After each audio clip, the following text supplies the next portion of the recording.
Hello. In my first talk for the Estuary Church Group Thought for the Day programme, I gave details of how I first came to own a cello and some of the lessons to be drawn from that event. This time I'm going to talk about my early days of learning to play it, because the lessons I learned from that time are still vivid in my memory and can be applied to numerous situations. So it's the beginning of 2010, and I have a rather large instrument and I want to learn to play it.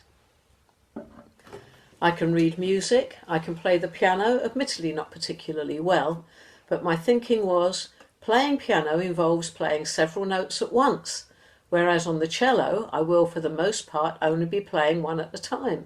How hard can that be? That was my first big mistake. I had no idea just how difficult it is trying to get the notes in tune with one hand and simultaneously manipulating a bow with the other hand in different ways while ensuring it is playing the correct string out of 4 strings very close together. Believe me, it is much harder than the piano, where if you strike the right note you can be confident it will always play the right note. My second big mistake was to imagine I could teach myself and save myself the expense of lessons. After all, the instrument had been given to me, so did I really want to spend money on lessons? So I started ringing round cello teachers once I'd accessed a few numbers and told them, all I want is a lesson to teach me how to sit and hold the cello and the bow and where to put my fingers, and then I'll teach myself and just have an occasional lesson to see how I'm getting on. I now realise why some were reluctant to take me on that basis. However, I found one who was willing to come, and we had our first lesson. It soon became clear to me that there was a lot more to this than I thought, and I clearly didn't take it all in at the time. But I still kept to my plan and booked my next lesson for 6 weeks later. Then I started working my way through the book that came with the cello. I thought I was doing okay until my teacher came back after the 6 weeks, and I found I was making very fundamental errors. Let me demonstrate. To get the notes, the fingers have to be firmly on the string like this at different points for each note. No frets to guide you as there are on a guitar.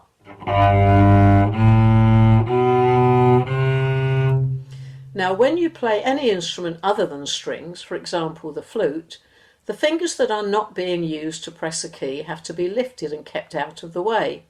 So I was duly lifting them up, like this.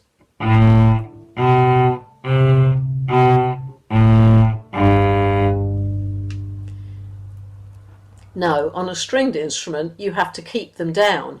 That way they stay in the right place.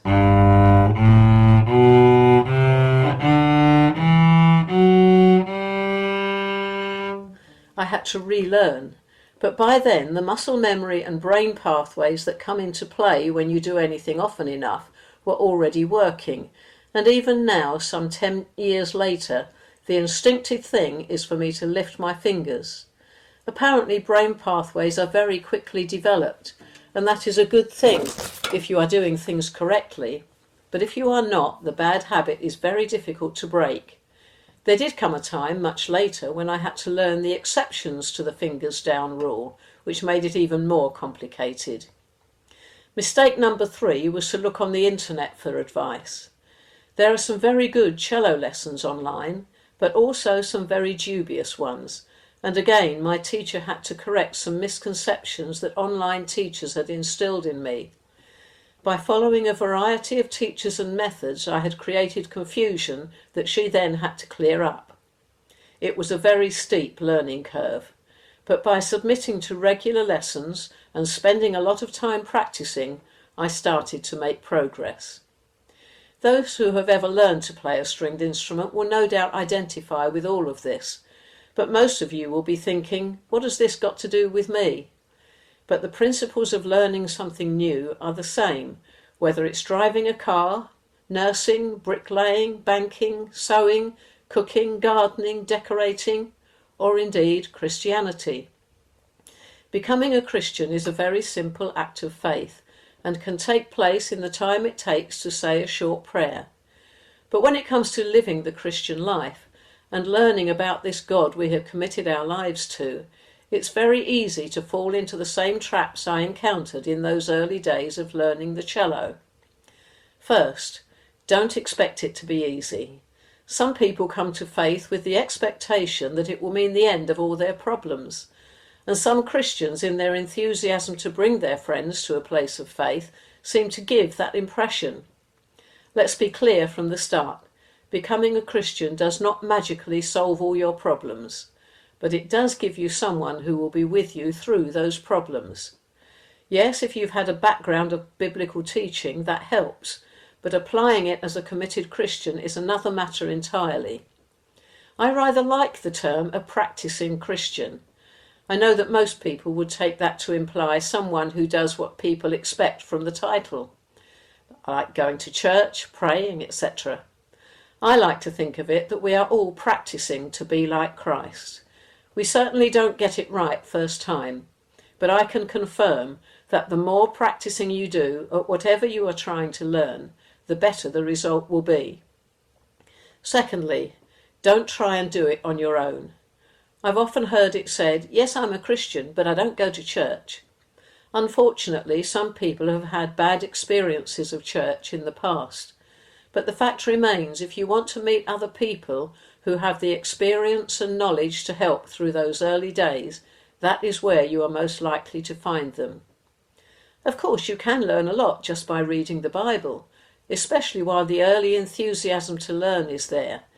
But having someone to guide us makes life a lot easier. How many people have decided, okay, I'm going to read the Bible all the way through. I'll start at the beginning. They whiz through Genesis, and Exodus has some exciting stories to maintain interest. Then we hit Leviticus and Numbers, and it gets a bit tedious, so it's easy then to just give up. We need someone who can guide us through the early days of following Jesus. They can help to establish good habits, which will be of value over the years. By that I don't mean simply habits like regular Bible reading and personal prayer time, but habits involving thought patterns, such as accepting that God really does love us even when we get things wrong, that thinking well of others instead of trying to find fault is a good habit. If these kinds of habits are set early on, the brain pathways that ensure we continue to practice them are established.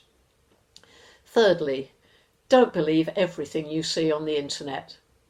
After all the publicity there has been about fake news and scams, it amazes me that so many people accept what they see without question. Often the spreaders of fake news are successful because their credentials appear good. If someone who says he or she is a doctor gives medical advice, however outrageous it may sound, it is accepted and spread without checking on the validity of their qualification. And it seems if someone puts the word reverend in their title, people will take them seriously, however strange and potentially damaging their advice or viewpoint. Yes, there are some excellent Christian websites with great tools for Bible reading and Christian development. Sadly, there are also many people who, for reasons perhaps of greed, prejudice, envy, or simply because they have developed a theory that has become a bit of a hobby horse, will convince vulnerable Christians not only to believe them, but to become their followers and spread the falsehood. Do check out what you see and hear with someone you can trust before you take it on board. Learning anything new can be a daunting experience, but with support and help and a bit of determination, the time will come when you will look back and realize that it has all been worthwhile. Joshua was given the task of following Moses as leader of a huge nation of people about to enter new territory with all the challenges that brought. In Joshua chapter 1 verse 9, we read what God said to him at the start of the journey, and I think it is a verse to consider as you set about whatever new experiences you are facing at this challenging time. The Good News translation puts it like this: Remember that I have commanded you to be determined and confident. Do not be afraid or discouraged, for I, the Lord your God, am with you wherever you go. Come on, Florence, let's go and get down to some more practice.